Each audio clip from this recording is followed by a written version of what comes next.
नमस्कार, स्वागत है आप सभी का डीडी न्यूज पर। आप देख रहे हैं मिड डे प्राइम। मैं हूं ऋतु वर्मा। अगले 1 घंटे में हम बात करेंगे देश भर की बड़ी खबरों की। बताएंगे कि दुनिया भर में कौन कौन सी खबरों पर है सबकी नजर, क्या चल रहा है खेल और अर्थ जगत में, और कुछ झलकियां फिल्म कला संस्कृति के क्षेत्र से। लेकिन सबसे पहले अभी तक की बड़ी खबरें। भारतीय सेना का बड़ा खुलासा। पाकिस्तान ने स्वर्ण मंदिर पर साधा था निशाना, वायुसेना ने किया था नाकाम। सेना ने जारी किया ऑपरेशन सिंदूर का एक और वीडियो। पाकिस्तान के मिसाइल को हवा में कर दिया तबाह। पाकिस्तान के साथ मौजूदा स्थिति पर आज संसद की स्थायी समिति को जानकारी देंगे विदेश सचिव। वर्तमान विदेश नीति विकास पर होगी ब्रीफिंग।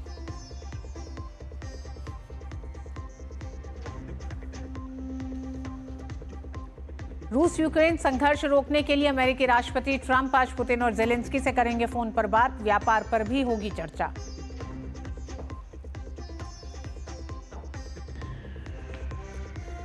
दिल्ली एनसीआर समेत देश भर में बदला मौसम। पश्चिमी विक्षोभ और चक्रवाती हवाओं के चलते उत्तर भारत में आज से 24 तारीख तक गर्मी से राहत मिलने के आसार।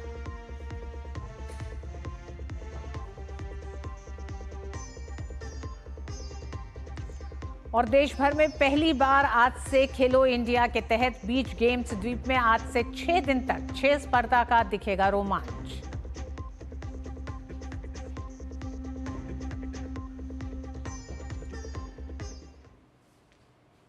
पंजाब के अमृतसर में भारतीय सेना ने गोल्डन टेम्पल पर बुरी नजर रखने वाले आतंकियों के मंसूबों को नाकाम कर दिया।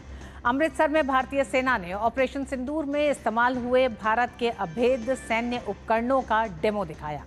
भारतीय सेना ने डेमो के जरिए दिखाया कि कैसे आकाश मिसाइल प्रणाली, L-70 एयर डिफेंस गन समेत भारतीय वायु रक्षा प्रणालियों ने अमृतसर के स्वर्ण मंदिर और पंजाब के शहरों को पाकिस्तानी मिसाइलों और ड्रोन हमलों से बचाया। 15 इन्फेंट्री डिवीजन के जीओसी मेजर जनरल कार्तिक सी शेषाद्री ने बताया कि भारतीय सेना के पास पहले ही जानकारी थी कि पाकिस्तान किसी उचित और सटीक टारगेट न होने के कारण सिविल ठिकानों, खासतौर पर धार्मिक स्थलों को निशाना बनाएगा। इसमें अमृतसर में स्थित स्वर्ण मंदिर सबसे अहम था। मेजर जनरल कार्तिक सी शेषाद्री ने बताया कि भारतीय सेना ने तुरंत आधुनिक, अतिरिक्त और उपयुक्त एयर डिफेंस उपलब्ध कराया और स्वर्ण मंदिर पर एक आंच भी नहीं आने दी। भारतीय वायु रक्षा प्रणालियों का शानदार प्रदर्शन। ने पुख्ता जानकारी मिली कि पाक किसी भी उचित और वैध टारगेट के ना होने के कारण भारतीय सैन्य ठिकानों को और सिविल इलाकों को, खास तौर पर धार्मिक स्थलों को निशाना बनाएगा। इसमें अमृतसर में स्थित गोल्डन टेम्पल सबसे अहम था। हमें अतिरिक्त जानकारी ये भी मिली कि गोल्डन टेम्पल के ऊपर वो भारी तादाद में ड्रोन और मिसाइल से हमला करेगा। इसीलिए हमने तुरंत आधुनिक, अतिरिक्त एवं उपयुक्त एयर डिफेंस को उपलब्ध कराया और रणनीति के अनुसार गोल्डन टेम्पल को चारों ओर से एयर डिफेंस की सुरक्षा दी गई। क्योंकि हम इसके लिए तैयार थे, तो भारतीय सेना के आर्मी एयर डिफेंस के सतर्क और सशक्त योद्धाओं ने पाकिस्तान के नापाक इरादों को पूरी तरीके से ध्वस्त करते हुए ड्रोन और मिसाइल को पूरी तरह से विफल कर दिया और हमने गोल्डन टेम्पल पे एक आंच भी नहीं आने दी। गुरमीत सिंह इस खबर पर हमारे साथ जुड़ गए हैं। गुरमीत, भारतीय सेना ने गोल्डन टेम्पल पर एक आंच भी नहीं आने दिया है।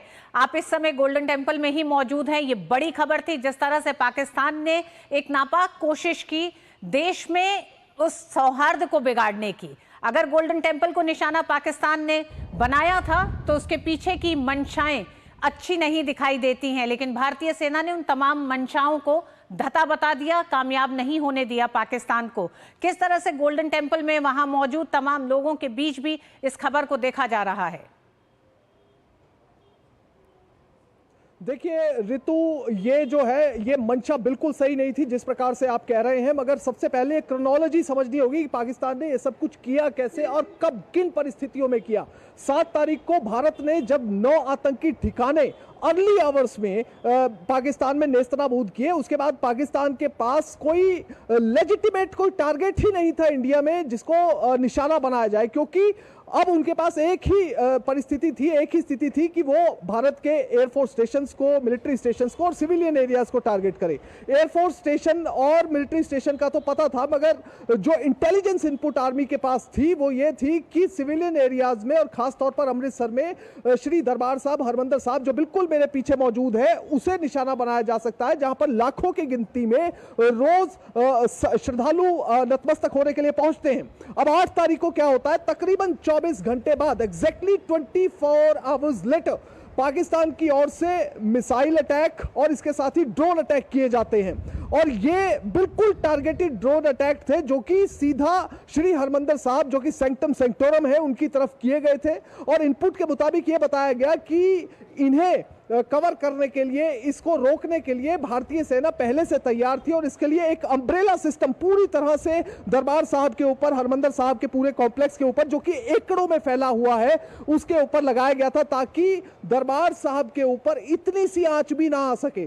सबसे पहले मैं आपको इस एरिया को समझाना चाहूंगा। देखिए, ये एकड़ों में फैला हुआ एरिया है, मगर अगर इसके सबर्ब में बिल्कुल आसपास देखा जाए तो पूरा रिहायशी इलाका है, संकरी गलियां हैं और उसमें बड़ी संख्या में लोग रहते हैं। छोटे छोटे घरों में, थोड़े बड़े भी घर होंगे, मगर संख्या, पॉपुलेशन लोगों की ज्यादा है। सबसे पहले आपको मैं अपने पीछे दिखाना चाहूंगा, ये दरबार साहब का एंट्रेंस है, हरमंदिर साहब का।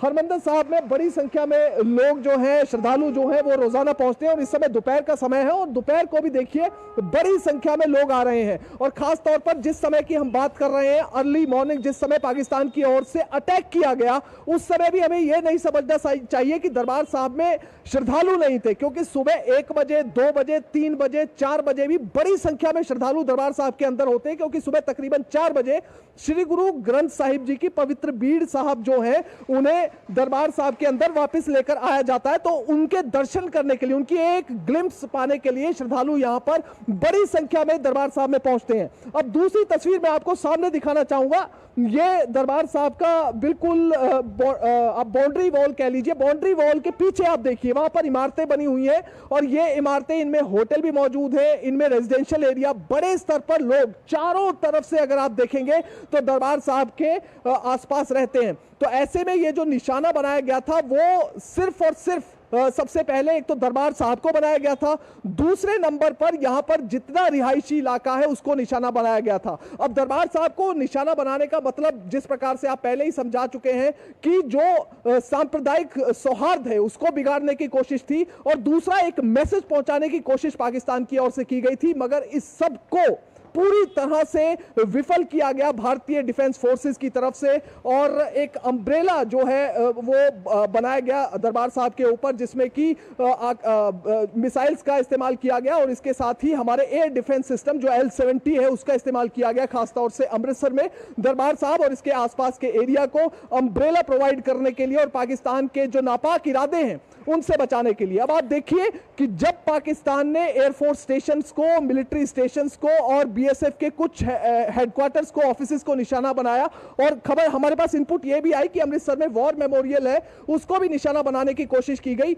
मगर इसमें भी जब सफल पाकिस्तान नहीं हुआ तो हरमंदिर साहब के ऊपर direct missile attack, direct drone attack करने की कोशिश की गई। मगर यदि यहां के स्थानीय लोगों की बात की जाए, श्रद्धालुओं की बात की जाए, तो देखिए मैं आपको बताऊंगा कि जिस समय की यह घटना है उस समय ब्लैकआउट दरबार साहब में किया गया था और दरबार साहब पूरा जयकारों की गूंज से गूंज रहा था। यहां पर जितने भी श्रद्धालु पहुंचे थे वो पूरी तरह से अपनी सिक्योरिटी फोर्सेस पर भरोसा उस समय भी जता रहे थे और उनके अंदर जो डर का भाव है, भय का भाव है, वो कतई भी उस समय भी नहीं दिखाई दिया। और आज भी यदि यहाँ के लोकल लोग हैं वो अपनी सिक्योरिटी फोर्सेस पर पूरा भरोसा जता रहे हैं और उन्हें मान महसूस हो रहा है कि सिक्योरिटी फोर्सेस ने इतना सा भी जमीनी स्तर पर जो भी अटैक पाकिस्तान की ओर से किया गया वो नीचे जमीन पर कतई भी लोगों को मिला नहीं। गुरमीत, आपने क्रोनोलॉजी गिनाई, आपने गिनाई 7 तारीख से। अगर और थोड़ा सा हम पीछे जाएं तो हम देखें किस तरह से पहलगाम हमले को अंजाम दिया गया, वहां पूछा गया कि कौन हिंदू है, मारा गया। उसके बाद हमने पुंछ में देखा कि किस तरह से गुरुद्वारे को बाकायदा निशाना बना के सीज फायर का उल्लंघन करते हुए क्रॉस बॉर्डर फायरिंग में और वहां से जो बड़े गोले दागे गए उसमें बाकायदा गुरुद्वारा को एक तरह से निशाना बनाया पाकिस्तान ने। फिर हरमिंदर साहब पे जिस तरह से हमले की पूरी एक साजिश थी, जिसे सरकार और सेना के एक तरह से एक सामंजस्य ने विफल किया पूरी तरीके से। गुरमीत, आप इस समय हरमिंदर साहब में मौजूद हैं। हम ये भी जानना चाहेंगे कि हरमिंदर साहब पे इससे पहले भी चरमपंथियों का एक हमला देखा गया है और श्रद्धालुओं की बड़ी भावनाओं को ठेस पहुंचा था। जिस तरह से चरमपंथियों ने अपने एक तरह से अपने कवच के रूप में इसे इस्तेमाल करने की कोशिश की थी, लेकिन इस बार पाकिस्तान ने जिस तरह से हरमिंदर साहब को निशाना बनाने की कोशिश की, सेना ने और सरकार ने एक तरह से पूरी ताकत से हरमिंदर साहब की पूरी रक्षा की है, उसे बचाया है।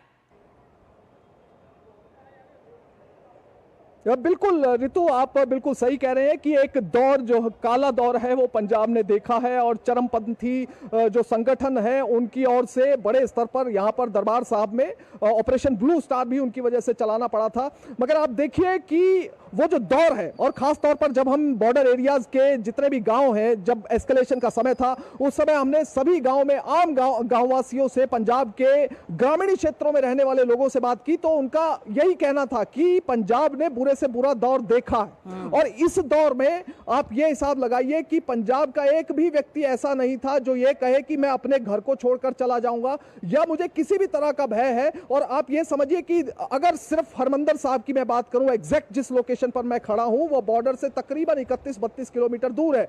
यदि पाकिस्तान के नापाक मंसूबे हैं, अगर हमारा एयर डिफेंस सिस्टम मजबूत ना होता, अगर हमारी जो फोर्सेस हैं वो सही तरीके से काम ना करती उस समय पेशेंटली, तो शायद पाकिस्तान के नापाक मंसूबे यहां पर कामयाब हो सकते थे। मगर आप ये देखिए कि एक एक चीज उन्होंने सबसे पहले सेंक्टम सेंक्टोरम हरमिंदर साहब को निशाना बनाने की कोशिश की, वो पूरी तरह से फेल। पंजाब के जितने सरहदी इलाके हैं, 6 जिलों में आप लगा लीजिए, फिरोजपुर से लेकर पठानकोट, अमृतसर, तरन तारन, फाजिलका, जितने भी जिले हैं, सबके सरहदी गांवों में ड्रोन फेंकने की कोशिश की गई, ड्रोन से हमला करने की कोशिश की गई। और जहां जहां पर भी ऐसा हुआ, जिस तरह से सीमावर्ती इलाकों को निशाना बनाने की कोशिश की गई, हरमिंदर साहब पे हमले की कोशिश की पाकिस्तान ने भारत के सामाजिक सौहार्द को बिगाड़ने की मंशा थी, एक नापाक कोशिश की, जिसे भारतीय सेना ने पूरी तरह से विफल किया है। बहुत बहुत धन्यवाद गुरमीत पूरी जानकारी के लिए।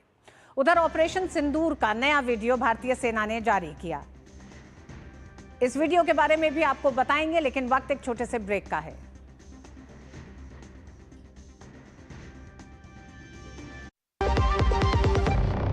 बच्चों को सर्टिफिकेट मिले तो कितना अच्छा लगता है ना। और अगर आपके आटे को भी मिले तो, गेहूं की क्वालिटी, आटे की शुद्धता, रोटी की सॉफ्टनेस के लिए सर्टिफिकेट अगर होता तो, है ना, आशीर्वाद आटा का क्वालिटी सर्टिफिकेट। पैक स्कैन करो, खुद चेक करो। आशीर्वाद आटा, क्वालिटी का वादा, लिख के ले लो। Good girl.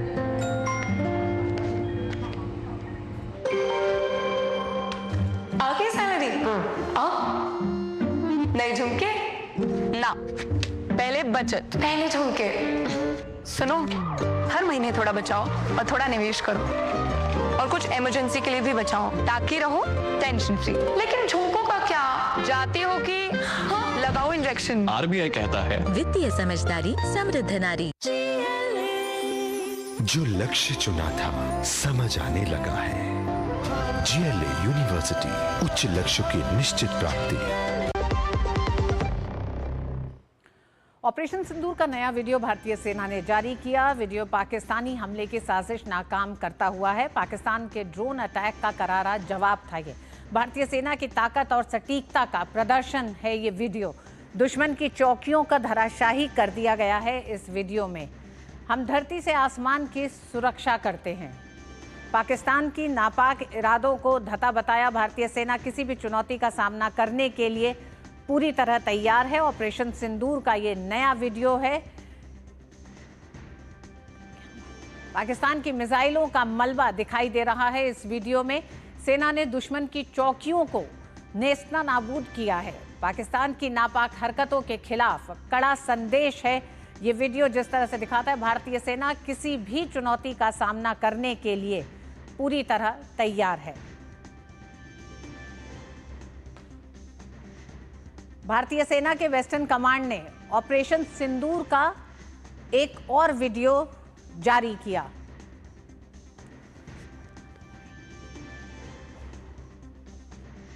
जिसमें पाकिस्तान के ड्रोन अटैक का करारा जवाब दिखाया गया है। इस वीडियो में भारतीय सेना की ताकत और सटीकता का प्रदर्शन है, जहां दुश्मन की चौकियों को धराशाही कर दिया गया।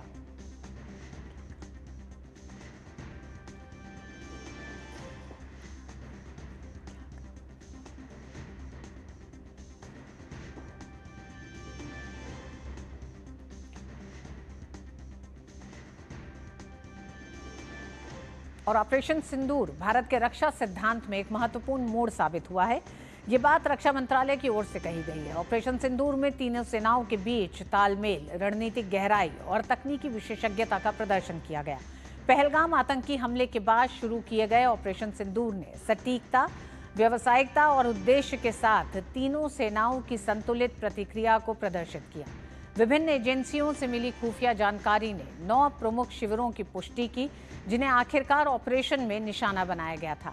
भारत की जवाबी कार्रवाई सावधानीपूर्वक बनी योजना और खुफिया नेतृत्व वाले दृष्टिकोण पर आधारित थी। इसने सुनिश्चित किया कि ऑपरेशन न्यूनतम अतिरिक्त क्षति के साथ संचालित हो। ऑपरेशन सिंदूर के दौरान भारतीय सैन्य बल ने जमीन, हवा और समुद्र से कार्रवाई की। इस दौरान भारतीय सेना, वायुसेना और नौसेना ने आपसी तालमेल का उम्दा प्रदर्शन किया। भारतीय वायुसेना ने पाकिस्तान में आतंकी ढांचे के खिलाफ सटीक हमले करने में अहम भूमिका निभाई। इसने नूर खान एयरबेस और रहीमयार खान एयरबेस जैसे लक्ष्यों पर बेहद असरदार हवाई ऑपरेशन किए। वायुसेना का मजबूत हवाई रक्षा वातावरण सीमा पार से जवाबी ड्रोन और यूएवी हमलों के दौरान भारतीय हवाई क्षेत्र की रक्षा करने में महत्वपूर्ण साबित हुआ। स्वदेशी रूप से विकसित सतह से हवा में मार करने वाली मिसाइल प्रणाली आकाश का सफलतापूर्वक इस्तेमाल किया गया। साथ ही पिकोरा और OSA-AK को एक लेयर डिफेंस ग्रिड में प्रभावी ढंग से तैनात किया गया। इंडियन एयरफोर्स की इंटीग्रेटेड एयर कमांड और कंट्रोल सिस्टम ने एयर एसेट्स के रियल टाइम कोऑर्डिनेशन को सक्षम बनाया। इससे भारतीय सेना हवाई खतरों को कुशलतापूर्वक बेअसर कर सकी और पूरे संघर्ष के दौरान नेट सेंट्रिक ऑपरेशंस को बनाए रख सकी। इसके साथ ही भारतीय सेना ने रक्षात्मक और आक्रामक दोनों भूमिकाओं में अपनी तैयारी और प्रभावशीलता का प्रदर्शन किया। सेना की वायु रक्षा इकाइयों ने वायुसेना के साथ मिलकर काम किया, जिसमें कंधे से दागे जाने वाले मैनपैड्स और LLAD गन से लेकर लंबी दूरी की सैम्स तक की कई तरह की प्रणालियां तैनात की गईं। ये कार्रवाई करते हुए मिलिट्री और सिविलियन इंफ्रास्ट्रक्चर की सुरक्षा सुनिश्चित की गई। भारतीय सेना की रक्षात्मक और आक्रामक कार्रवाई का एक बड़ा असर दिखाई दिया। सेना की एयर डिफेंस यूनिट्स ने वायुसेना के साथ मिलकर काम किया। इसमें शामिल था मैनपैड्स, LLAD गन, सैम्स और कई तरह की प्रणालियां तैनात की गईं। मिलिट्री और सिविलियन इंफ्रास्ट्रक्चर की सुरक्षा सुनिश्चित की गई। बाकायदा ये ध्यान दिया गया कि कोलैटरल डैमेज में किसी भी तरह से बड़ा नुकसान ना हो। नौसेना ने किस तरह से दमखम दिखाया, ये भी बताते हैं। नौसेना ने अपने कैरियर बैटल ग्रुप को तैनात किया। इसमें MiG-29 के लड़ाकू जेट, प्रारंभिक हवाई चेतावनी हेलीकॉप्टर से ये सभी लैस थे। CBG से समुद्री क्षेत्र में खतरों की निरंतर निगरानी की जाती रही। नौसेना ने जिस तरह से अपना दमखम दिखाया, उसमें CBG ने बनाई पावरफुल एयर डिफेंस शील्ड, और यही कारण था कि पाकिस्तान के तमाम हमले विफल रहे। नौसेना ने पश्चिमी समुद्र तट पर पाकिस्तानी हवाई हमलों को रोका। खासकर मकरान तट से दुश्मन की हवाई घुसपैठ को रोका गया। नौसेना के पायलटों ने 24 घंटे उड़ानें भरी। एक मजबूत सुरक्षा कवच बनाया गया। नौसेना के पायलटों ने 24 घंटे तक उन तैनाती में एंटी मिसाइल। और अमृतपाल हमारी इस खबर के साथ जुड़ गए हैं। अमृत, सबसे पहले तो यही दिखाई देता है कि किस तरह से सेना के एक तरह से तीनों विंग ने जो एक कोऑर्डिनेटेड, एक पूरी हमारी एक तरह से सोची समझी रणनीति के साथ पाकिस्तान के न सिर्फ तमाम मुकाबलों को एक तरह से हमने विफल किया, बल्कि दुनिया को यह भी दिखाया कि भारत किस तरह से तैयार है सैनिक क्षेत्र में। जी, दुनिया को दिखाया और सबसे उससे ज़्यादा महत्वपूर्ण अपने आप को दिखाया, अपनी क्षमता को टेस्ट किया। कोई भी फौज उतनी बढ़िया होती है जितनी वो बैटल हार्डन्ड होती है। फौजें अगर जंगें ना लड़ें तो फौजों को जंग लग जाया करते हैं। तभी भारतीय फौज को एक अच्छी फौज माना जाता है, क्योंकि आपका बैटल एक्सपीरियंस चाहे वो काउंटर इंसर्जेंसी में हो, जम्मू एंड कश्मीर में, नॉर्थ ईस्ट में, आपका बैटल एक्सपीरियंस अच्छा है। उसी तरह पाकिस्तान फौज भी एक अच्छी फौज है, क्योंकि उनका बैटल एक्सपीरियंस काफ़ी अच्छा है। ऑप सिंदूर में जो आपने पिछली जितनी भी लड़ाइयाँ अब तक लड़ी हैं उससे जो सीख ली थी कि कैसे आप कोऑर्डिनेटेड अटैक वेरियस फोर्सेस के बीच में कोऑर्डिनेशन और प्रिसिजन कर पाएँ, वो आप ऑप सिंदूर में अपनी जो स्ट्रैटेजीज़ थी, जो ऑन पेपर होती हैं, जो आपकी प्लानिंग होती है, उसको आप इम्प्लीमेंट कर पाए। आपने अभी बताया कि कैसे CAS जी integrated air command and control system जो था वो क्लियरली वर्क किया तीनों फोर्सेस के बीच में, और जो दूसरी सिक्योरिटी फोर्सेस थी इंक्लूडिंग BSF, आपका नेट सेंट्रिक अप्रोच थी, आपकी AADs कनेक्टेड थी आपके लड़ाकू विमानों के साथ, आपकी फौज के AD सिस्टम्स के साथ, आपकी SAMs के साथ, आपकी RT गन्स के साथ, आपके थिएटर कमांड्स जो थे वो क्लियरली रियल टाइम सिग्नल्स दे रहे थे, इंटरसेप्ट कर रहे थे इनकमिंग प्रोजेक्टाइल्स को।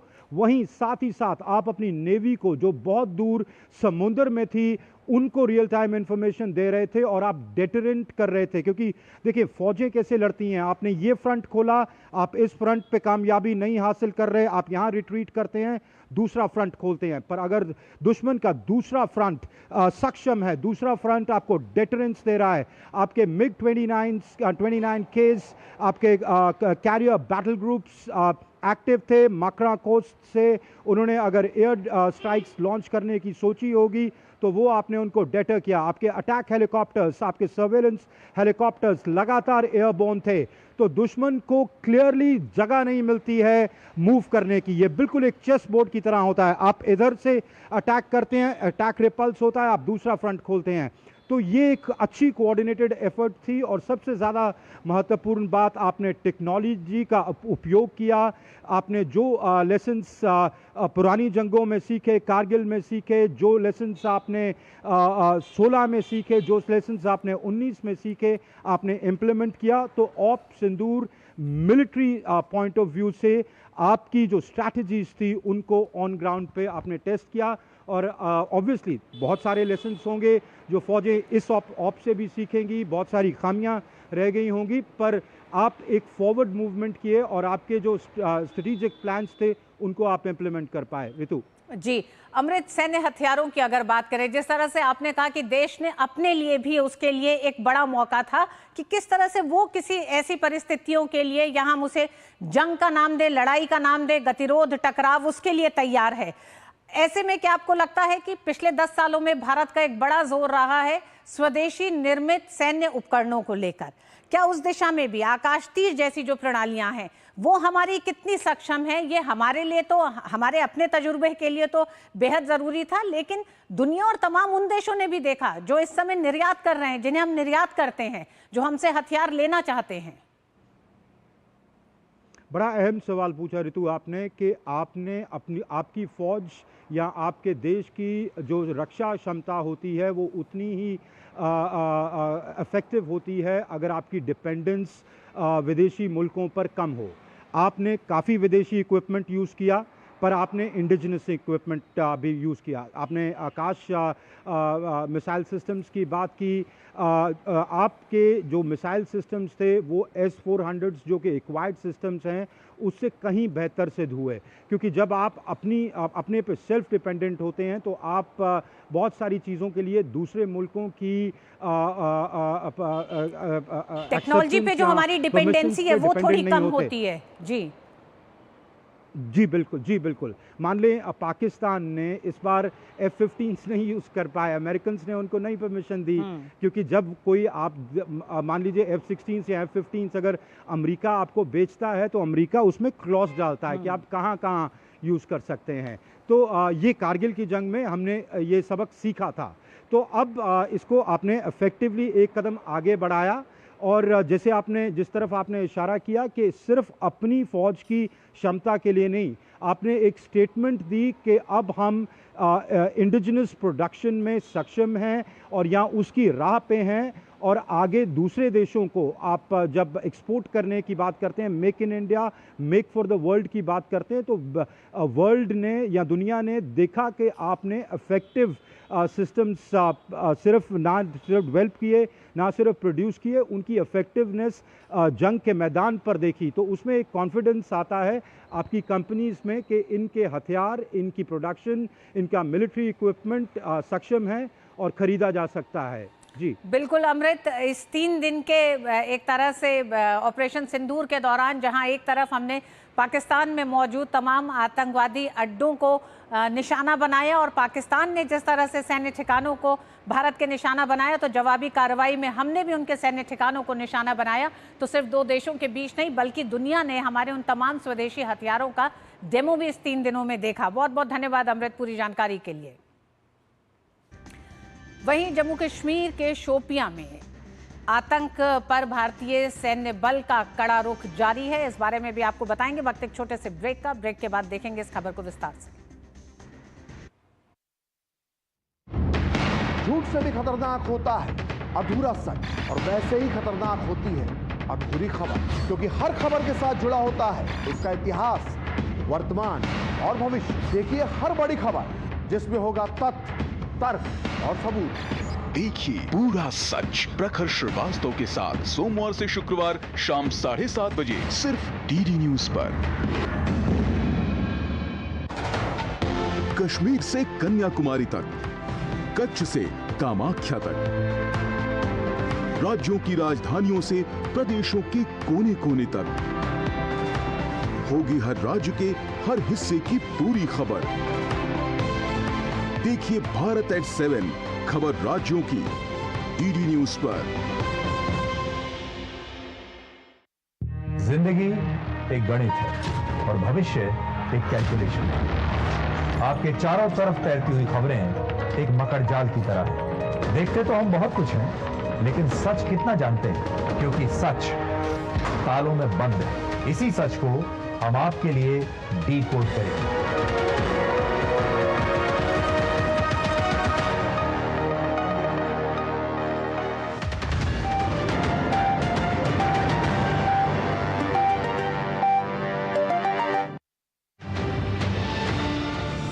अच्छा लग रहा है, यहाँ पे तिरंगा पे हम पार्टिसिपेट कर रहे हैं। मैं प्राउडली डिफेंस के साथ हमेशा प्राउड फील करती हूँ। भारत ने जो है 2 दिन में उनको घुटने टिकवा दिए। भारतीय सेना ने पराक्रम किया है। ये मजबूत भारत है और भारत किसी के सामने झुकता नहीं है।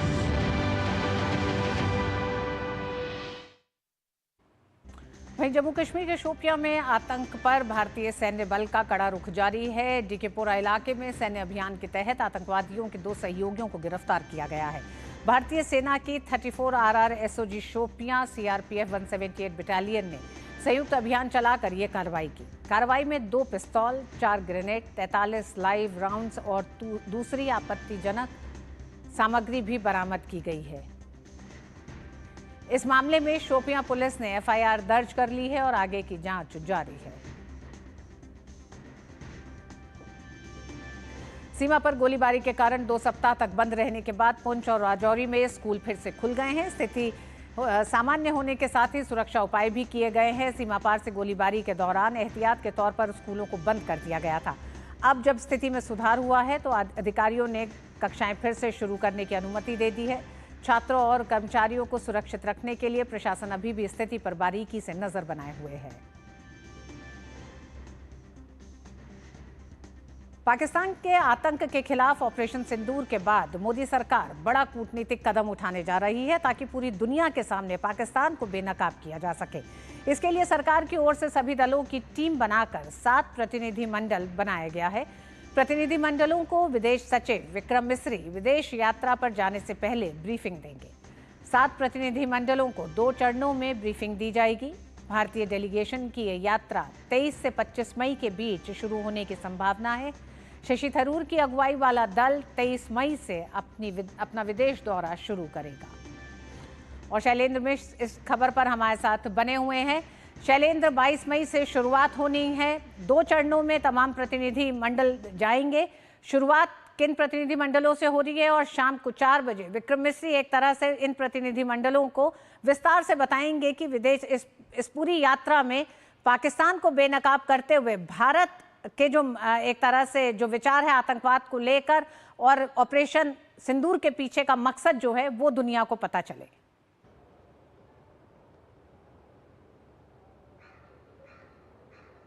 जी ऋतु, ये सवाल आपने मुझसे पूछा है? आप ही हैं शैलेंद्र मेरे साथ, सिर्फ जी आप ही से पूछा। ऋतु, बिल्कुल बहुत महत्वपूर्ण बात यह है, हम जानते हैं कि आज जो बैठक है ये विदेश मामलों की जो संसदीय समिति है उसकी बैठक है। ये बैठक समय समय पर होती रहती है। जो संसदीय समितियां होती हैं अलग अलग मंत्रालयों को लेकर, उसमें जो कुछ घटनाक्रम होता है उस मंत्रालय से जुड़ा हुआ उसकी जानकारी दी जाती है। चूँकि हम जानते हैं कि ऑपरेशन सिंदूर का जो एक भारत ने आतंकी ठिकानों पर पाकिस्तान के हमला किया था और उनको ध्वस्त किया था, और उसके बाद हमने देखा कि पाकिस्तान ने बौखलाहट में तमाम कायराना हरकत की और असफल प्रयास किया हमारे नागरिक ठिकानों पर हमला करने का, जिसका भारतीय सेना ने मुंह तोड़ जवाब दिया। और उसके बाद जो स्थितियां बनी, सीज फायर हुआ, इन सब की विस्तृत जानकारी आज विदेश मामलों की जो संसदीय समिति है उसको विदेश मंत्रालय के सचिव की तरफ से दी जाएगी, ये कहा गया है, जिसमें विस्तार से जानकारी होगी। चूँकि हम जानते हैं कि संसदीय दल भी जाना है और तमाम जो सदस्य हैं वो इसी विदेश मंत्रालय की समिति के जो सदस्य हैं वो संसदीय दल में भी शामिल हैं। चाहे आप शशि थरूर की बात करें जो इस विदेश मामले के संसदीय समिति के अध्यक्ष हैं, रविशंकर प्रसाद, बांसुरी स्वराज जैसे तमाम नाम हैं जो विदेश मामलों की संसदीय समिति में भी हैं। तो कल जो पहला दल जा रहा है संभवतः 21 को, उसकी बाकायदा एक ब्रीफिंग होगी विदेश मंत्रालय की तरफ से, जिसमें क्या कुछ तथ्य हैं, क्या कुछ जानकारी है वो औपचारिक तौर पर बताया जाएगा। लेकिन आज की बैठक में ये एक जो बैठक है इसमें पाकिस्तान का जो एक झूठ का नैरेटिव है उसमें जो भारत ने सफलतापूर्वक पाकिस्तान के झूठ के नैरेटिव को ध्वस्त किया है, और जो ऑपरेशन सिंदूर में जो कार्रवाई की गई पाकिस्तान के आतंकी इंफ्रास्ट्रक्चर को और उसके बाद जो कुछ हुआ उन सब की एक जानकारी दी जाएगी आज की बैठक में, ऐसी खबर है। शैलेंद्र, पहले चरण में कौन कौन से दल जा रहे हैं और उस प्रतिनिधि मंडल में कौन कौन लोग शामिल हैं, कौन कौन से सांसद शामिल हैं? ये देखिए 7 प्रतिनिधि मंडल भेजे जा रहे हैं, जिसमें सांसदों के साथ साथ कुछ विशेषज्ञ भी हैं। जो पहला चरण है उसमें 21 तारीख से कहा जा रहा है कि वो दल जाएगा। सबसे पहले जो दल है जेडीयू सांसद की अगुवाई वाला जो दल है वो जाएगा, जापान से अपने दौरे की शुरुआत करेगा। उसके बाद शशि थरूर की अगुवाई वाला जो दल है वो जाएगा, तमाम देशों को लेकर वो तमाम देशों की यात्रा पर जाएगा। देखिए महत्वपूर्ण यह है कि इन 7 प्रतिनिधिमंडल के लिए जो देश चुने गए हैं उसमें न केवल संयुक्त राष्ट्र सुरक्षा परिषद के स्थायी देश शामिल हैं, अमेरिका, रूस जैसे देश, बल्कि आप देखें तमाम इस्लामिक मुल्क, सऊदी अरबिया हो, यूएई हो, कतर हो, वहाँ पर भी ये प्रतिनिधिमंडल जाएगा। तो निश्चित तौर पर बहुत महत्वपूर्ण इसलिए हो जाता है कि जो भी दुनिया के बड़े देश हैं या फिर प्रभावी देश हैं या महत्वपूर्ण देश हैं वहाँ तक ये प्रतिनिधिमंडल जाएगा। तकरीबन कहा जा रहा है कि जो समय होगा वो 10 दिनों का हो सकता है, 12 दिनों का हो सकता है प्रतिनिधिमंडल के हिसाब से इन देशों की यात्रा का। तो सिलसिलेवार तरीके से जानकारी दी जाएगी। 21 से 23 तक ये प्रतिनिधिमंडल रवाना होगा और 2 चरणों में ब्रीफिंग दी जाएगी। पहली जो ब्रीफिंग होगी वो शुरू के जो 3 दल जा रहे हैं उनको दिया जाएगा विदेश मंत्रालय की तरफ से सारे जानकारी और तथ्य, और उसके बाद एक साथ जो बाकी दल जा रहे हैं अलग अलग प्रतिनिधिमंडल उनको एक साथ ब्रीफ किया सकता है। ये जानकारी मिली है सूत्रों के हवाले से। जी शैलेंद्र, क्या आपको कोई विरोधाभास कांग्रेस की तरफ से लगता है? हम जानते हैं कि शशि थरूर भी एक प्रतिनिधि मंडल के प्रमुख हैं। ऐसे में कांग्रेस जब लगातार विदेश मंत्री से सवाल पूछने की प्रेस कॉन्फ्रेंसेस कर रही है, किस तरह से आप देख रहे हैं इस बीच विदेश में तमाम देशों को एक संदेश देना, लेकिन देश के भीतर जिस तरह से कांग्रेस का रवैया दिखाई दे रहा है? देखिए कांग्रेस के जो नेता हैं उनके बयानों में कई बार विरोधाभास दिखाई दिया है। जयराम रमेश ने यह बात कही कि जो नाम संसदीय प्रतिनिधिमंडल के लिए दिए गए थे कांग्रेस की तरफ से, उसकी जगह पर कुछ नाम अपने तरफ से सत्ता पक्ष ने, सरकार ने शामिल किए हैं। ये सब बातें कही जा रही हैं। ममता बनर्जी ने भी अभी थोड़ी देर पहले ये बात कही है कि उनसे पूछा जाना चाहिए था, सरकार अपने तौर पर यह फैसला नहीं कर सकती कि टीएमसी से कौन जाएगा। लेकिन ये बात स्पष्ट तौर पर कांग्रेस ने भी और टीएमसी ने भी कही है कि जहाँ तक विदेश में भारत की नीति और भारत के रुख को रखने का सवाल है, उसमें कहीं कोई मतभेद नहीं है, यानी सरकार के साथ तो खड़े नजर आ रहे हैं। तो कुछ विरोधाभास जरूर बयानों में दिखाई दिया है अगर आप आंतरिक स्तर पर यहाँ देखें, लेकिन ये भी कह रहे हैं साथ में नेता कि जहाँ तक विदेश मामले की बात है या दुनिया के सामने पाकिस्तान को बेनकाब करने की बात है, भारत सरकार जो भी फैसला लेगी उसके साथ वो खड़े नजर आ रहे हैं। तो ये एक तरह से एकजुटता का जो एक संदेश है वो सभी राजनीतिक दल दे रहे हैं। लेकिन हम इस बीच देख रहे हैं कि कुछ ऐसी बयानबाजी हो रही है कि संसदीय दल में किस दल से कौन जाएगा, ये उन दल से पूछा जाना चाहिए था, फिर उन दलों के जो मेंबर्स हैं, जो सुझाए नाम हैं, उनको शामिल किया जाना चाहिए था। इस तरह की बातें सामने आ रही हैं। जी शैलेंद्र, बहुत बहुत धन्यवाद पूरी जानकारी के लिए इस पूरे मसले पर। और भारत और पाकिस्तान के बीच बढ़ता तनाव अब सिर्फ सीमाओं तक सीमित नहीं है, बल्कि अंतर्राष्ट्रीय संगठन ने इसे लेकर पाकिस्तान को चेताया है। आईएमएफ ने अपनी ताज़ा रिपोर्ट में पाकिस्तान के लिए 11 नई शर्तें लागू की हैं। साथ ही भारत के साथ बढ़ते तनाव को आर्थिक सुधारों के लिए खतरा बताया है। आईएमएफ की एक ताज़ा रिपोर्ट में साफ कहा गया है कि अगर भारत पाकिस्तान के बीच तनाव यूं ही बना रहा या और बिगड़ा तो पाकिस्तान के आर्थिक सुधार कार्यक्रम खतरे में पड़ सकते हैं। इसका मतलब ये होगा कि आगे आने वाले दिनों में पाकिस्तान को मिलने वाली आर्थिक सहायता पर नकारात्मक प्रभाव पड़ सकता है। आईएमएफ रिपोर्ट में यह भी कहा गया है कि पाकिस्तान को अपनी वैश्विक छवि को बेहतर बनाए रखना होगा। इसके साथ ही पाकिस्तान से कड़े शब्दों में कहा गया है कि अगर आर्थिक सुधार चाहिए तो पारदर्शिता दिखानी होगी। आईएमएफ की यह रिपोर्ट 17 मई 2025 को जारी हुई है। भारत ने आईएमएफ से कहा था कि पाकिस्तान को दी जा रही आर्थिक मदद की सख्त निगरानी होनी चाहिए ताकि इन पैसों का दुरुपयोग राज्य प्रायोजित सीमा पार आतंकवाद के लिए न हो। भारत ने पाकिस्तान पर सीधा आरोप लगाया है कि पाकिस्तान आईएमएफ से मिलने वाले फंड का इस्तेमाल भारत में आतंक फैलाने वाले गुटों को समर्थन देने में कर सकता है।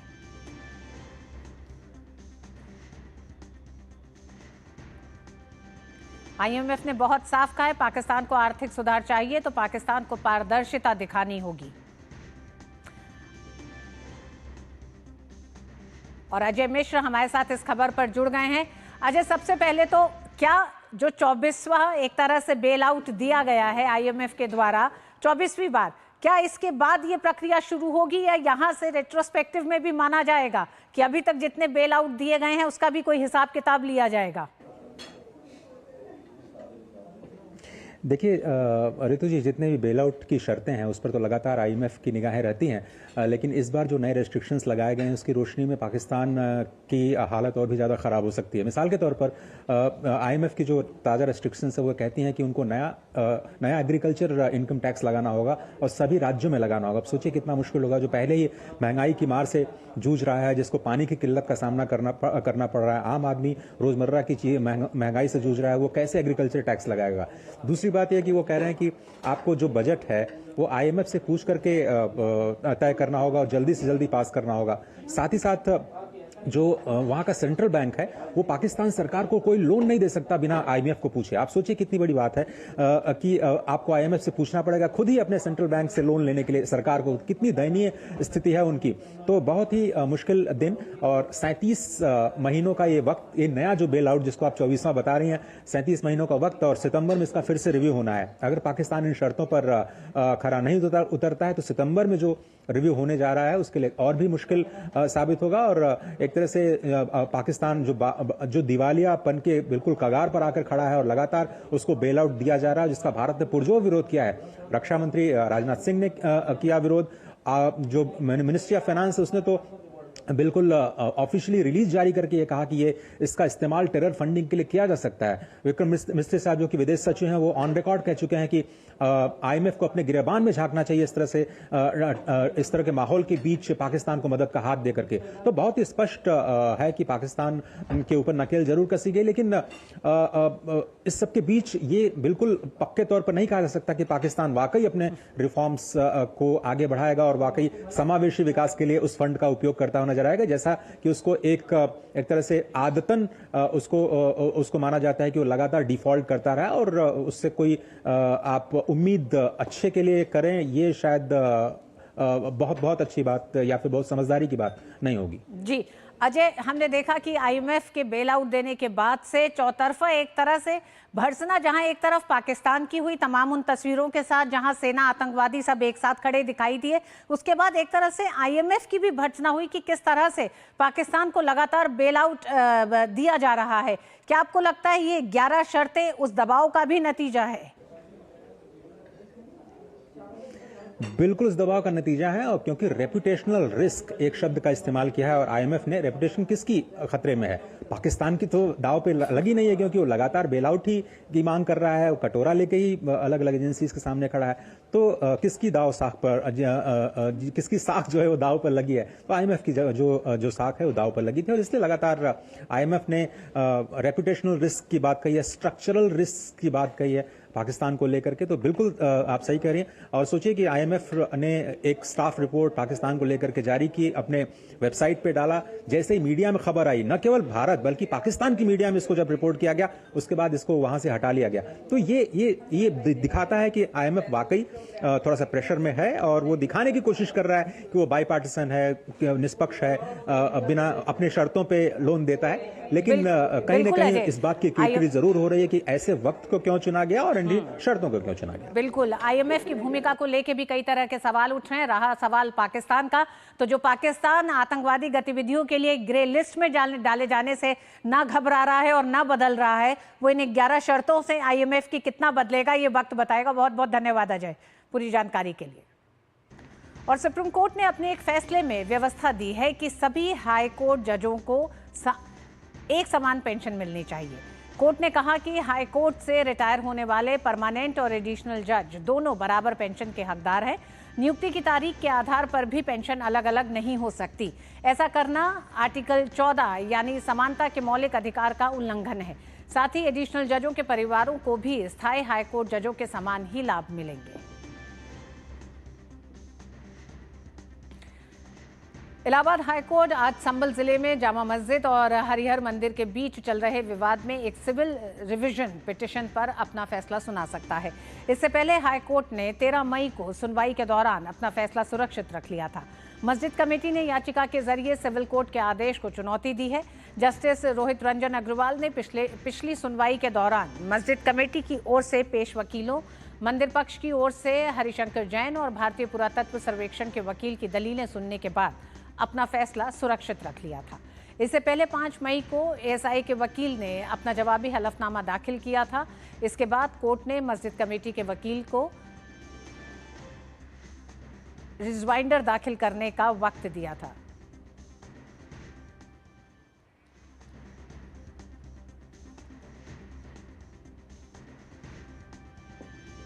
बिहार विधानसभा चुनाव को लेकर राजनीतिक सरगर्मियां तेज हो रही हैं। इसी कड़ी में लोक जनशक्ति पार्टी रामविलास के राष्ट्रीय अध्यक्ष और केंद्रीय मंत्री चिराग पासवान ने आज बिहार के मुख्यमंत्री नीतीश कुमार से उनके आवास पर मुलाकात की। इस दौरान उनके साथ बिहार सरकार के मंत्री विजय कुमार चौधरी और सांसद अरुण भारती मौजूद थे। बताया जा रहा है कि औपचारिक मुलाकात थी। इसमें प्रधानमंत्री नरेंद्र मोदी के बिहार आगमन को लेकर बात की गई। साथ ही सूत्रों के मुताबिक बिहार विधानसभा चुनाव में सीटों के बंटवारे को लेकर भी चर्चा हुई। चिराग पासवान ने चुनाव में सीटों के तालमेल और मुद्दों पर अपनी बात रखी। चिराग पासवान जी की लोक जनशक्ति पार्टी एनडीए की मजबूत स्तंभ है। आने वाले महीने में होने वाले विधानसभा चुनाव को लेकर चिराग पासवान जी के मुख्यमंत्री नीतीश कुमार जी से मुलाकात के स्पष्ट राजनीतिक संकेत हैं एनडीए को प्रचंड बहुमत में लाना। चिराग जी पहले ही कह चुके हैं कि वे पीएम मोदी के हनुमान है। अब हनुमान जी पीएम एवं सीएम के विकास कार्यों की गदा लेकर बिहार में कूद पड़े हैं। निश्चित रूप से इसका विधानसभा चुनाव में एनडीए को लाभ मिलेगा।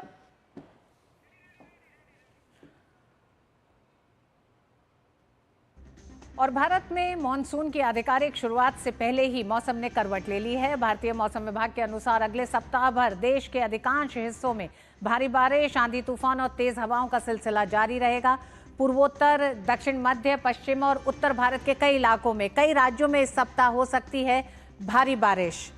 तो मौसम विभाग ने बड़ी चेतावनी जारी की है। 24 तारीख तक किस तरह से देश के अलग अलग हिस्सों में बारिश और तेज हवाओं की चेतावनी जारी की गई है। 19 से 24 मई तक तेज बारिश होने की संभावना है। कई राज्यों को इसमें शामिल करा है। देश के अलग अलग हिस्सों में चेतावनी जारी की गई है। भारी बारिश की भविष्यवाणी का अलर्ट भी जारी किया गया है तमाम राज्यों में। इन राज्यों में पूर्वोत्तर के राज्य भी शामिल हैं। साथ ही साथ पूर्वी भारत और पश्चिमी भारत के कई इलाकों में तेज हवा चलने का भी अलर्ट जारी किया गया है। ये 60 से 90 किलोमीटर प्रति घंटे की रफ्तार से ये हवाएं हो सकती हैं, जहां गरज और चमक के साथ छींटे भी पड़ सकते हैं। तो मौसम विभाग ने वहीं कर्नाटक, कोंकण, गोवा, लक्षद्वीप और केरल में 24 मई तक भारी से बहुत भारी बारिश की आशंका जताई है।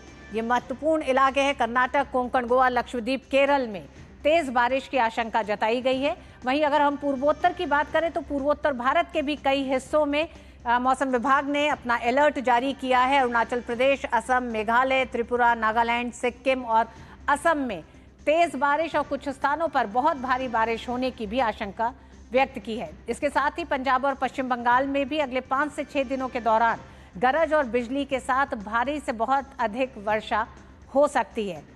पश्चिम बंगाल और सिक्किम, झारखंड में तेज बारिश और तेज हवाओं की भी चेतावनी है, जिसमें 40 से 50 किलोमीटर प्रति घंटे की रफ्तार से तेज हवाएं चल सकती हैं। छिटपुट बारिश की भी चेतावनी जारी की गई है।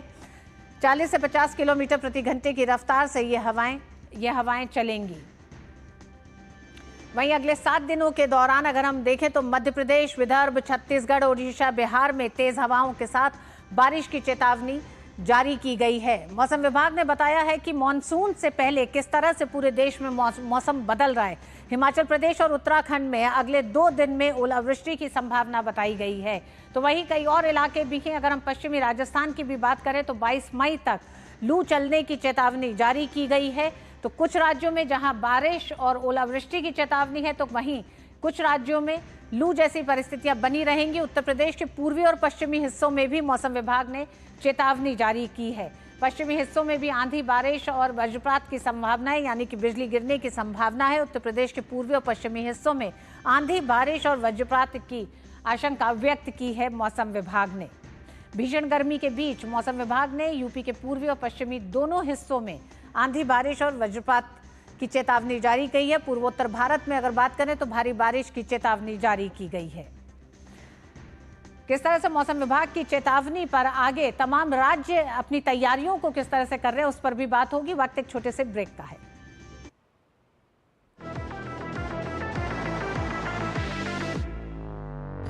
ये है डीडी न्यूज का साइबर अपराध के खिलाफ हल्ला बोल।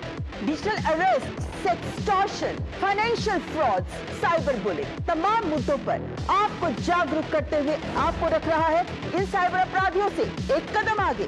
देखिए मेरे साथ साइबर अलर्ट हर शनिवार रात 9 बजे सिर्फ डीडी न्यूज पर। कश्मीर से कन्याकुमारी तक, कच्छ से कामाख्या तक, राज्यों की राजधानियों से प्रदेशों के कोने कोने तक, होगी हर राज्य के हर हिस्से की पूरी खबर। देखिए भारत एट 7 खबर राज्यों की डीडी न्यूज पर।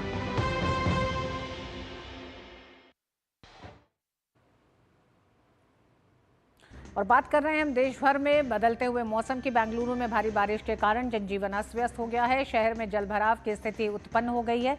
मेट्रो स्टेशन के बाहर सड़कों पर और गलियों में पानी घुटनों तक भर गया है। जलभराव के कारण लोगों को आवाजाही में दिक्कतों का सामना करना पड़ रहा है। बेंगलुरु में भारी बारिश ने जनजीवन को अस्त व्यस्त किया। श्यामा मिश्रा और तापस हमारे साथ जुड़ गए हैं पूरे देश भर के कई इलाकों में बदलते मौसम पर बात करने के लिए। सबसे पहले तापस, आप ही के पास आना चाहेंगे। देश के अलग अलग हिस्सों में एक तरह से हाई अलर्ट तो जारी है, लेकिन इस अलर्ट में अलग अलग परिस्थितियां भी दिखाई दे रही हैं। तो पूर्वोत्तर राज्यों की अगर हम बात करें या फिर मध्य भारत की बात करें, तो किस तरह की चेतावनियां जारी की गई हैं? राज्य सरकारों को क्या हिदायतें मौसम विभाग की तरफ से? देखिए, सबसे पहले तो मैं आपको ये बताना चाहूँगा कि ये अरेबियन सी में एक साइक्लोनिक सर्कुलेशन तैयार हो रहा है। इस वक्त हमें बताया जा रहा है कि एक लो प्रेशर एरिया तैयार होगा करीब 22 तारीख को, और ये एक जो अपर साइक्लोनिक सर्कुलेशन जो अभी तैयार हुआ है वो भी एक प्रगट रूप धारण करेगा 21 तारीख को। और इसी वजह से आप देख पा रहे हैं कि आसपास के जो पूरा जो तटवर्तीय इलाका है, कर्नाटका, नॉर्थ कर्नाटका, कोंकण, गोवा, उसके आसपास के इलाका, आप यहाँ पे देख सकते हैं भारी बारिश हो रही है। महाराष्ट्र का भी कुछ हिस्सा जो है वहाँ पे भारी बारिश हो रही है। तो ये इस वजह से हो रहा है क्योंकि ये एक जो सिस्टम है तैयार हो रहा है। इसको जब ये लो प्रेशर तैयार होगा, अब जो एक्सपेक्ट कर रहे हैं 22-23 तारीख तक, तो ये जो लो प्रेशर तैयार होगा तो और भारी बारिश होने की उम्मीद है। इनफैक्ट IMD के सीनियर साइंटिस्ट से मेरी आज बात हुई है, उन्होंने कहा कि कल से रेड अलर्ट जारी कर दिया गया है इन जगहों पे। ये जो बैंगलोर और उसके आसपास का जो इलाका है वहाँ पे खास तौर पे लोगों को हिदायत दी गई है कि बाहर ना निकले, जो अगर ज़रूरत ना हो तो। बारिश बहुत ज़्यादा हो रही है। जो सबसे इम्पॉर्टेंट चीज़ होती है जो ऐसे में कि जो इलेक्ट्रिक वायर्स है वो कहीं पे छूट ना जाए, तो इन सब चीज़ों का ध्यान रखने की बहुत ज़्यादा ज़रूरी है। आपको पता है बैंगलोर आप भी गए हैं, बैंगलोर बहुत ज़्यादा वहाँ पे बहुत ज़्यादा पेड़ पौधे हैं, तो एक डर ज़्यादा रहता है कि पेड़ पौधे कहीं पे गिर ना जाए। जो कच्चे मकान है, खासतौर से जो बॉर्डर एरिया का है, कोंकण और बैंगलोर का जो बॉर्डर एरिया है, वहाँ पे ज़्यादातर कच्चे मकान है, तो वहाँ पे भी एक ध्यान रखने की बहुत ज़रूरत है। तो IMD अपना लेके आ रहा है, जो एडवाइजरी है, रेड अलर्ट की एडवाइजरी जारी की गई है। उसी के साथ साथ स्टेट गवर्नमेंट्स को भी हिदायत दी गई है कि वो ज़्यादा से ज़्यादा इस पे ध्यान दें। जो रिपोर्ट्स आ रही थी बैंगलोर से कि बहुत ज़्यादा एक तरह से वहाँ पे पानी भर गया था, बहुत सारे इलाकों में, खासतौर से जो निचले इलाके हैं वहाँ पे पानी भर गया था, तो उससे निपटने के लिए ये बड़ी बात है। एक और अहम चीज़ है कि ऊपर की तरफ नॉर्थ वेस्ट में आप हिमाचल और उत्तराखंड की अगर बात करें, आपने जैसे कहा कि अगले 1-2 दिन यहाँ पे भारी बारिश होने की उम्मीद है, ओलावृष्टि की भी उम्मीद जताई जा रही है। तो अगर साउथ में, डाउन साउथ में, पेनिनसुला इंडिया में अगर इतनी ज़्यादा बारिश हो रही है, तो ऊपर की तरफ भी ये मौसम चल रहा है। पूरा अगर आज मैं अब दिखाऊं आपको, जो हमारे पास अभी IMD की तरफ से जो एक पूरा बुलेटिन इशू हुआ था, वहाँ पे गुजरात का इलाका जो है उसको छोड़ के सारे इलाकों में ऑरेंज या फिर येलो अलर्ट जारी किया गया है इस वक्त। जी, तापस हमारे साथ श्यामा भी जुड़ी हुई हैं। श्यामा, कोंकण के इलाकों के लिए भी अगले एक तरह से 24 तारीख तक की बड़ी चेतावनी जारी की है मौसम विभाग ने। किस तरह से स्थानीय लोग और प्रशासन इस चेतावनी को देख रहा है और क्या तैयारियां? तो बिल्कुल हो चुकी है। और महाराष्ट्र की बात करें, क्योंकि महाराष्ट्र बहुत ज़्यादा मानसून की मार झेलता है, इसलिए तैयारियां भी काफ़ी पहले से शुरू कर दी गई हैं। लेकिन ये किसी को उम्मीद नहीं थी कि मई के महीने में ही, मई के शुरुआत से ही बारिश का एक तरीके से प्री मानसून शावर्स जो हैं वो लोगों को मिलने लग जाएंगी। जहां लोगों को राहत मिल रहा है टेम्परेचर से, वहीं पर बारिश खत्म होते ही ये उमस जो है या टेम्परेचर जो है वो लगातार फिर से बढ़ जा रहा है। कई सारे जगहों पर मौसम विभाग ने येलो अलर्ट इशू किया है। धुले, रायगढ़, रत्नागिरी, ये सारे इलाके हैं जहां पर येलो अलर्ट है। साथ ही ज़्यादा से ज़्यादा बारिश होगी जो इलाकों में, वो है कोल्हापुर, सतारा, सांगली, पुणे, घाट्स नासिक के, घाट्स कोल्हापुर के, तो इन सब जगहों के लिए ऑरेंज अलर्ट इशू किया गया है, यानी कि येलो अलर्ट से ज़्यादा है। यहाँ पर ज़्यादा भारी बारिश हो सकती है और साथ ही जो हवाएं चलेंगी वो 20 किलोमीटर से 30 किलोमीटर प्रति घंटे के हिसाब से चलेंगी। इसका भी एक तरीके से उम्मीद लगाया गया है और ये आशंका बताई जा रही है कि काफ़ी ज़्यादा यहाँ पर बारिश हो सकती है। इसके अलावा अगर हम बात कर लें मुंबई की, तो मुंबई में भी एक अच्छी बात ये हो सकती है, क्योंकि कैचमेंट एरियाज में अगर बारिश होती है तो मुंबई का जो जल संकट हमारे ऊपर अब बन रहा है वो हटता हुआ नजर आ सकता है, क्योंकि पानी का जो लेवल है वो अब कम होते जा रहा है लगातार। और इसीलिए मुंबईकर बिल्कुल चाहेंगे कि कैचमेंट एरियाज में बारिश हो और साथ ही जो उमस बना हुआ है या जो टेम्परेचर हाई हो रहे हैं वो कम हो और लोगों को राहत मिले। बहुत बहुत धन्यवाद श्यामा और तापस पूरी जानकारी के लिए। केंद्रीय कृषि मंत्री शिवराज सिंह चौहान ने कहा कि उत्पादन बढ़ाना हमारा सबसे बड़ा लक्ष्य है। विकसित कृषि संकल्प अभियान से संबंधित एक प्रेस वार्ता में केंद्रीय कृषि मंत्री ने कहा कि इसके लिए कृषि कल्याण विभाग द्वारा 6 सूत्री रणनीति बनाई गई है, जिसमें कृषि के हर पहलू पर ध्यान रखा गया है। किसान कल्याण विभाग ने अपनी रणनीति बनाई है। इन लक्ष्यों की पूर्ति के लिए हमारी 6 सूत्रीय रणनीति है। एक, उत्पादन बढ़ाना। दूसरा, उत्पादन की लागत घटाना। तीसरा, उत्पादन के ठीक दाम देना। चौथा, प्राकृतिक आपदाओं में नुकसान हो जाए तो उसकी भरपाई करना। पांचवा, कृषि का विविधीकरण, डाइवर्सिफिकेशन। उसके साथ साथ वैल्यू एडिशन, फूड प्रोसेसिंग, बाकी सारी चीजें। और एक बहुत महत्वपूर्ण, नेचुरल फार्मिंग, प्राकृतिक खेती, जैविक खेती, उस दिशा में सोचना। वहीं केंद्रीय मंत्री ने कहा कि इस साल का उत्पादन ऑल टाइम हाई रिकॉर्ड है, इसलिए अन्न के भंडार भी भरे हुए हैं। हम यहां रुकना नहीं चाहते हैं। उन्होंने कहा कि हम अपने देश की जरूरत भी पूरी करेंगे और दुनिया के कई देशों की भी मदद करेंगे। इस साल का ये जो उत्पादन है ऑल टाइम हाई, एक रिकॉर्ड है। तो हमारा उत्पादन बढ़ रहा है, इसलिए अन्न के भंडार भी भरे हैं। लेकिन हम यहां रुकना नहीं चाहते। हम अपने देश की जरूरत भी पूरा करेंगे और भारत चूंकि विश्व बंधु भी है तो दुनिया के कई देशों को भी मदद करेगा। और हमारा तो सपना और संकल्प है एक दिन भारत को फूड बास्केट ऑफ वर्ल्ड, दुनिया का फूड बास्केट बनाना है। सारे संस्थान जो कृषि के उत्पादन को बढ़ाने के लिए, लागत घटाने के लिए काम कर रहे हैं, एक साथ लाके एक दिशा में ले जाएं। तो बड़े संकल्प की बात की कृषि मंत्री ने। इसी के साथ मिड डे प्राइम में आज बस इतना ही। मुझे दीजिए अनुमति। नमस्कार।